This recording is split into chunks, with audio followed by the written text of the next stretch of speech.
Hello दोस्तों, स्वागत है आप सभी का मेरे YouTube channel Prabha online classes में।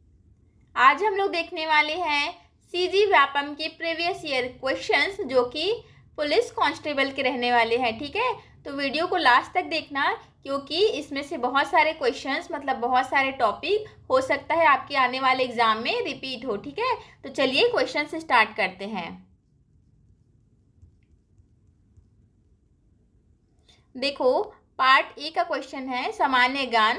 ठीक है, पहला क्वेश्चन है दूध से क्रीम निकालने में कौन सा बल लगता है। तो दूध से क्रीम निकालने में अपकेंद्रीय बल, अभिकेंद्रीय बल, गुरुत्वीय बल या बाह्य बल, आपको बताना है इसमें कौन सा बल लगता है। तो दूध से क्रीम निकालने में कौन सा बल लगता है? अपकेंद्रीय बल। ठीक है, किसी विधेयक पर राष्ट्रपति के निषेधाधिकार को निरस्त करने के लिए किस बहुमत की आवश्यकता होती है, आपको बताना है। तत्कालीन सदस्यों का बहुमत या साधारण बहुमत या निरपेक्ष बहुमत या 2/3 बहुमत। तो आपको बताना है इसमें से कौन सा ऑप्शन करेक्ट हो जाएगा। तो क्या आ जाएगा? साधारण बहुमत की आवश्यकता होती है। ठीक है, देखो अगला प्रश्न है FIH वर्ल्ड रैंकिंग के अनुसार जून 2022 में भारतीय पुरुष हॉकी टीम का रैंक क्या है। मतलब ये 2022 में एग्ज़ाम हुआ था तो उस समय का करंट अफेयर पूछ रहा है। अभी आपको इससे रिलेटेड 2025 वाले करंट अफेयर इस टॉपिक से रिलेटेड पूछ सकता है। ठीक है, तीसरा, ऑप्शन बी दूसरा, ऑप्शन सी चौथा या ऑप्शन डी उपरोक्त में से कोई नहीं। तो क्या आ जाएगा उस समय के हिसाब से आंसर? दूसरा। ठीक है, ये सारे आंसर जो है वो सीजी व्यापम के मॉडल आंसर जो निकलते हैं उससे लिए गए हैं। ठीक है, तो आप लोग देख लेना करेक्ट है कि क्या है। अगला प्रश्न है दुनिया के विभिन्न बड़े बांधों का लगभग 57% बड़े बांध खाली स्थान में है, आपको बताना है। ऑप्शन नंबर ए है ब्राज़ील और भारत, ऑप्शन नंबर बी है जापान और भारत, ऑप्शन नंबर सी है चीन और भारत और ऑप्शन नंबर डी है ब्राज़ील और चीन।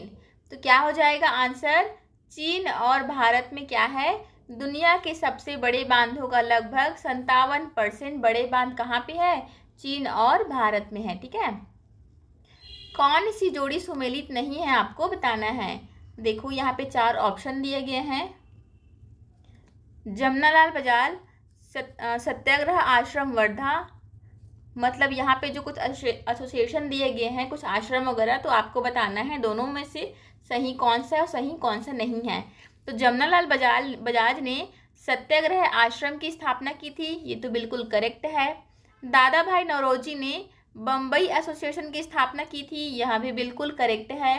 लाला लाजपत राय ने नेशनल स्कूल लाहौर की स्थापना की थी, यह भी बिल्कुल करेक्ट है। लेकिन ऑप्शन नंबर डी देखो, बाल गंगाधर तिलक और सत्यशोधक सभा, तो देखो सत्यशोधक सभा की स्थापना किसने की थी? ज्योतिबा। ठीक है, याद है कि नहीं? ज्योतिबा फुले ने की थी। ठीक है, सत्यशोधक समाज की स्थापना ज्योतिबा फुले ने की थी, लेकिन यहाँ पे बाल गंगाधर तिलक दिया है। हमको बताना था कौन सा सही नहीं है, तो कौन सा सही नहीं है? तो ऑप्शन नंबर डी रॉन्ग है। ठीक है, हमारा आंसर क्या हो जाएगा? Option number D. अगला प्रश्न है इनमें से किस गैस को भारत सरकार द्वारा प्रदूषण निवारण और नियंत्रण अधिनियम द्वारा उत्सर्जित करने की अनुमति नहीं है। तो आपको बताना है सल्फर डाइऑक्साइड है क्या, कार्बन मोनोऑक्साइड है, नाइट्रोजन ऑक्साइड है या उपर्युक्त सभी। तो आंसर क्या हो जाएगा? आंसर हो जाएगा उपर्युक्त सभी। ठीक है, इन सारे गैसों को उत्सर्जित करने पर भारत सरकार अधिनियम द्वारा प्रतिबंधित है। स्वदेशी आंदोलन शुरू किया गया था बंगाल विभाजन के विरोध में, भारतीय माल के उपभोग को प्रोत्साहित करने के लिए, जलियांवाला बाग में भारतीयों की हत्या के विरोध में, या भारत में एक उत्तरदायी सरकार बना सकने की ब्रिटिश सरकार की असफलता के कारण। तो देखो स्वदेशी आंदोलन कब शुरू हुआ था, सबसे पहले ये जान लो, यह शुरू हुआ था 1905 में और यह बंगाल विभाजन के विरोध में शुरू हुआ था। ठीक है, बंगाल विभाजन भी कब हुआ था? 1905 में ही बंगाल विभाजन हुआ था और स्वदेशी आंदोलन भी 1905 में हुआ था। मैंने आज के 2 दिन पहले जो MCQ क्वेश्चंस करवाए थे उसमें यहाँ क्वेश्चन आए हुए थे, ठीक है। स्वदेशी आंदोलन कब शुरू हुआ था, ऐसा वाला मैंने करवा रखा है आपको। खाओ पियो और खुश रहो किसका नैतिक आदर्श वाक्य है, आपको बताना है। जैन धर्म, चार्वाक, बौद्ध धर्म या योग। तो किसका नैतिक वाक्य है, चार्वाक का, ठीक है। अगला प्रश्न है, यदि प्राथमिक घाटे में ब्याज भुगतान को शामिल कर लिया जाए तो यह किसके बराबर होता है, आपको बताना है। बजट घाटे के, राजकोषीय घाटे के वित्त व्यवस्था के, आगम घाटे के। तो आपको बताना है इनमें से करेक्ट ऑप्शन कौन सा हो जाएगा।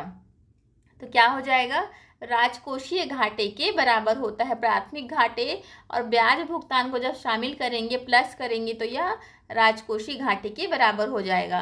राष्ट्रीय सुपर कंप्यूटिंग मिशन के तहत किस राष्ट्रीय प्रौद्योगिकी संस्था में परम अनंत सुपर कंप्यूटर चालू किया गया, आपको बताना है।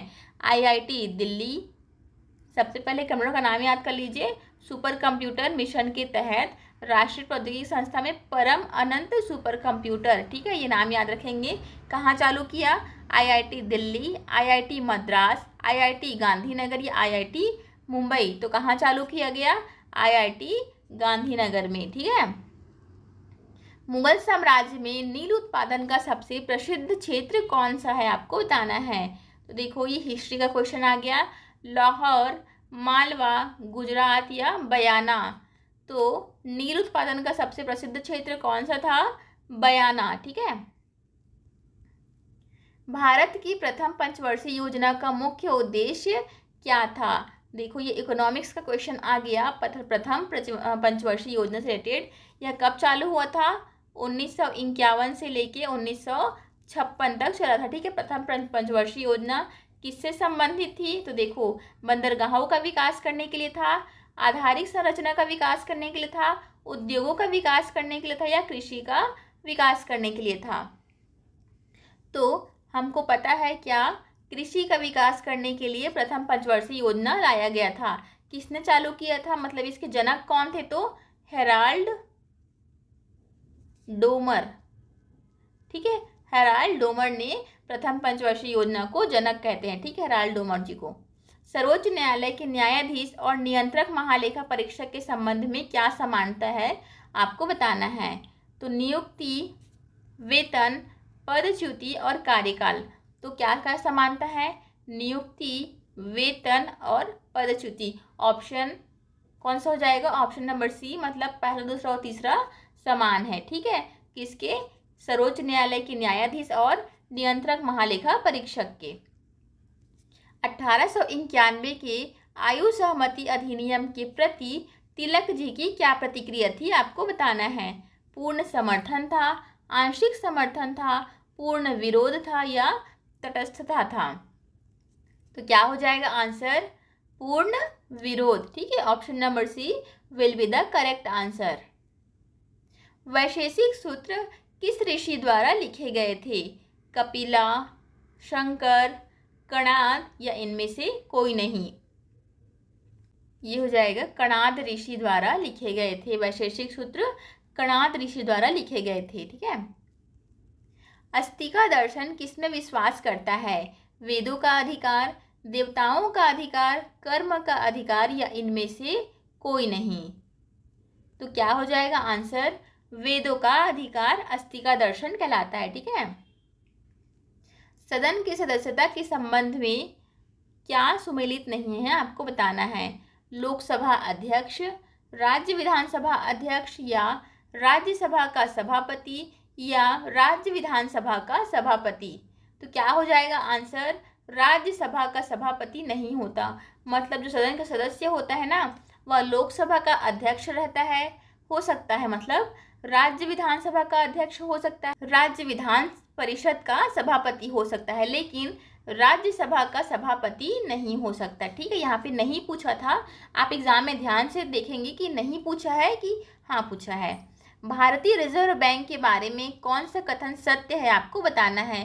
फिर से इंडियन इकोनॉमिक का क्वेश्चन आ गया, मतलब आपको 2 से 3 प्रश्न इंडियन इकोनॉमिक के देख करके जाने हैं, ठीक है, एग्जाम से पहले। तो देखो, इसकी स्थापना 1835 में हुई थी क्या? यह तो गलत हो गई। क्यों? क्योंकि इसकी स्थापना कब हुई थी? 1 अप्रैल 1935 को हुई थी, ठीक है। भारत सरकार द्वारा इसका राष्ट्रीयकरण सन 1949 में किया गया, यह बिल्कुल करेक्ट है। और डेट भी याद रखेंगे, 1 जनवरी 1949 को किया गया था, ठीक है। यह सामान्य बैंकिंग व्यवसाय करता है, बिल्कुल गलत। यह 1 रुपए की सिक्कों की निर्गम पॉलिसी है, तो यह भी बिल्कुल इनकरेक्ट हो जाएगा, ठीक है। तो करेक्ट ऑप्शन कौन सा हो गया? ऑप्शन नंबर बी, क्योंकि इसका राष्ट्रीयकरण कब हुआ था? 1 जनवरी 1949 को, ठीक है। ऑप्शन नंबर ए में देखना 1835 दिया है, हमारा आंसर ऑप्शन क्या होता? अगर 1 अप्रैल 1935 होता तो यह करेक्ट हो जाता, ठीक है। किस राजनीतिक संस्था या पार्टी ने साइमन कमीशन का बहिष्कार नहीं किया था? हिंदू महासभा, मुस्लिम लीग, पंजाब यूनिवर्सिटी या भारतीय कांग्रेस? तो क्या हो जाएगा आंसर? पंजाब यूनियनिस्ट, ठीक है। Option number C will be the correct answer. वह ब्याज दर जिसके नीचे अनुसूचीबद्ध व्यावसायिक बैंक अपने ग्राहकों को कोई ऋण नहीं देते, वह क्या कहलाते हैं? ऑप्शन नंबर ए बेस दर, बी है प्रतिवर्ती रेपो दर, सी है रेपो दर या डी है बैंक दर? तो क्या हो जाएगा आंसर? आंसर हो जाएगा ऑप्शन नंबर ए बेस दर कहलाते हैं, ठीक है। जिसके नीचे बैंक कोई भी ग्राहकों को ऋण नहीं देता उसको बेस दर कहते हैं। भारत के निम्नलिखित राज्यों में से कौन सा राज्य 2011 की जनगणना के अनुसार सबसे कम जनसंख्या घनत्व वाला मतलब दर्ज करता है? आपको बताना है। अरुणाचल प्रदेश, बी है मेघालय, सी है त्रिपुरा या डी है मणिपुर? तो क्या हो जाएगा आंसर? इसका आंसर हो जाएगा अरुणाचल प्रदेश, ठीक है। अगला क्वेश्चन है, किस अवसर पर राज्य विधानमंडल के दोनों सदन समवेत बैठते हैं? आपको बताना है। ऑप्शन नंबर ए विधानसभा के आम चुनाव के बाद प्रथम अधिवेशन के अवसर पर, या ऑप्शन नंबर बी राज्य विधानमंडल के प्रत्येक वर्ष के प्रथम अधिवेशन के अवसर पर? ऑप्शन नंबर बी हो गया। ऑप्शन नंबर सी क्या है? यदि किसी विधेयक पर दोनों सदनों में मतभेद हो तो उस पर विचार करने के लिए, या ऑप्शन नंबर डी है किसी संशोधन विधेयक पर दोनों सदनों में मतभेद हो तो उस पर विचार करने के लिए। तो आंसर क्या होगा आपको बताना है। ये आपके ऑप्शन दिए गए हैं, ठीक है। तो क्या हो जाएगा इसका आंसर? इसका आंसर हो जाएगा 1 और 2 दोनों, मतलब ऑप्शन नंबर बी। यहाँ पे देखिए ये वाला करेक्ट आंसर हो जाएगा, ठीक है। अगला क्वेश्चन है, IBA महिला विश्व मुक्केबाजी चैंपियनशिप 2022 में पदक तालिका में कौन सा देश शीर्ष पर था? आपको बताना है, यानी करंट अफेयर से क्वेश्चन आ गया। तुर्की, ईरान, रूस या इनमें से कोई नहीं? तो आंसर क्या हो जाएगा? ऑप्शन नंबर ए तुर्की, ठीक है। अगला प्रश्न देखिए, वर्ष 2022 में छत्तीसगढ़ पुलिस के किस अभियान को भारतीय वाणिज्य एवं उद्योग महासंघ फिक्की द्वारा पुरस्कृत नहीं किया गया? संवेदना अभियान, समर्पण अभियान, अभिव्यक्ति अभियान या साइबर मितान अभियान? ये करंट अफेयर्स का फिर से क्वेश्चन आ गया। पुलिस से रिलेटेड जितने भी आपके अभियान, जितने भी आपके योजनाएं चालू होते हैं उसको आप देख करके चले जाएंगे एक बार। तो आंसर क्या हो जाएगा इसका? ऑप्शन नंबर सी अभिव्यक्ति अभियान। त्रिरत्न किससे संबंधित है? आपको बताना है। जैन धर्म, बौद्ध धर्म, जैन धर्म और बौद्ध धर्म दोनों या इनमें से कोई नहीं? तो त्रिरत्न किससे संबंधित है? तो जैन धर्म और बौद्ध धर्म दोनों से संबंधित है, ठीक है। विषाणु यानी कि वायरस की बात हो रही है, इसके बारे में कौन सा कथन सत्य है? आपको बताना है। सजीव पदार्थ है, निर्जीव पदार्थ है, सजीव और निर्जीव के बीच एक ट्रांजिशनल ग्रुप है, या सजीव जो गुणन की शक्ति खो चुके हैं? तो इसका आंसर क्या हो जाएगा? सजीव और निर्जीव के बीच एक ट्रांजिशनल ग्रुप है, ठीक है। यानी सजीव और निर्जीव के बीच की कड़ी किसको कहते हैं? वायरस यानी विषाणु को कहते हैं, ठीक है, याद रखेंगे। संतुलित बजट से क्या अभिप्राय है? ऑप्शन नंबर ए है जिस बजट का सकल सार्वजनिक क्षेत्र व्यय उसकी सकल आय यानी राजस्व प्राप्तियों के बराबर होती है। या सेकंड है, अगर किसी बजट का राजस्व घाटा शून्य हो। तो संतुलित बजट मतलब क्या होता है? कथन ए भी सही है, दो भी सही हैं, दोनों सही हैं या दोनों गलत है? तो इसका आंसर क्या हो जाएगा? दोनों सही हैं। मतलब संतुलित बजट मतलब क्या होता है? जिस बजट का एकल सार्वजनिक क्षेत्र व्यय उसकी सकल आय के बराबर होता है, और अगर किसी बजट का राजस्व घाटा शून्य हो उसको संतुलित बजट कहते हैं। ठीक है, याद रखेंगे। फ्रेंच ओपन 2022 में पुरुष एकल खिताब किसने जीता था? नोवाक जोकोविच, राफेल नडाल, रोजर फेडरर या रॉड लेवर ने? तो इसका आंसर हो जाएगा option number B, Rafael Nadal ने। ठीक है। 29 नंबर क्वेश्चन है, शस्त्रों के संबंध में कौन सा बोर सामान्य नागरिकों के द्वारा उपयोग के लिए प्रतिबंधित है? आपको बताना है। तो इसका आंसर हो जाएगा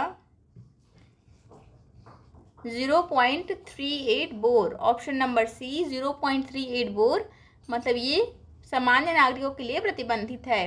असत कार्य किसका कार्य कारण सिद्धांत है? आपको बताना है। न्याय, जैन धर्म, वेदांत या सांख्य?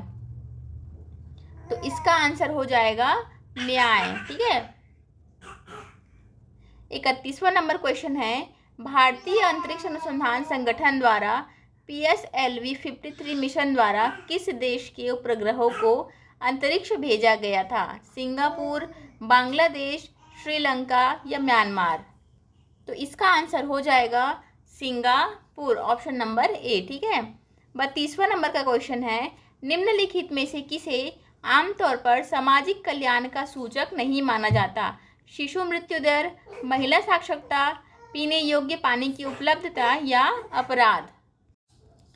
तो इसका आंसर क्या हो जाएगा? अपराध। ऑप्शन नंबर डी को सामाजिक कल्याण का सूचक नहीं माना जा सकता। ठीक है। ऑप्शन नंबर डी अपराध। मुंडा जनजाति किस नस्ल के समूहों से संबंधित है? आपको बताना है। मुंडा जनजाति की बात हो रही है। ऑप्शन नंबर ए है निग्रिटो, ऑप्शन नंबर बी है Proto Australoid, option number C है मंगोलॉइड, ऑप्शन नंबर डी है नॉर्डिक्स। तो क्या हो जाएगा इसका आंसर? प्रोटो ऑस्ट्रेलाइड मुंडा जनजाति के नस्ल से संबंधित है। ठीक है। 34वां नंबर क्वेश्चन है, यदि यह प्रश्न उठता है कि राज्य विधानसभा का कोई सदस्य अयोग्यता से युक्त हो गया है तो क्या होगा? देख लो ऑप्शन। ऑप्शन नंबर ए है अध्यक्ष उसकी सदन की सदस्यता के संबंध में निर्णय लेगा, या बी है सदन 2/3 बहुमत से उसकी सदन की सदस्यता के संबंध में निर्णय लेगा, या सी है राज्यपाल उसकी सदन की सदस्यता के संबंध में निर्णय लेगा। या मतलब निर्णय कौन लेगा आपको बताना है। ऑप्शन नंबर डी कौन है? राज्यपाल निर्वाचन आयोग के मतानुसार उसकी सदन की सदस्यता के संबंध में निर्णय लेगा। तो निर्णय कौन लेगा आपको बताना है। तो क्या हो जाएगा 34वें का आंसर? ऑप्शन नंबर डी, यानी कि राज्यपाल निर्वाचन आयोग के मतानुसार उस सदन की सदस्यता की निर्णय लेगा। ठीक है। 35वां और लास्ट क्वेश्चन है, भारत का पहला भाषाई सर्वेक्षण किसके द्वारा आयोजित किया गया था? बार्बर, एमेन्यू, ग्रियर्सन या खूबचंद? आपको बताना है करेक्ट आंसर। तो क्या हो जाएगा इसका आंसर? इसका आंसर हो जाएगा ऑप्शन नंबर सी, ग्रियर्सन। ठीक है फ्रेंड्स, यह तो जीके यानी सामान्य ज्ञान के क्वेश्चंस थे। मैं अगले वीडियो में रीजनिंग, मैथ्स और हिंदी इंग्लिश भी पूछा गया था उसका भी क्वेश्चंस लेकर के आऊँगी।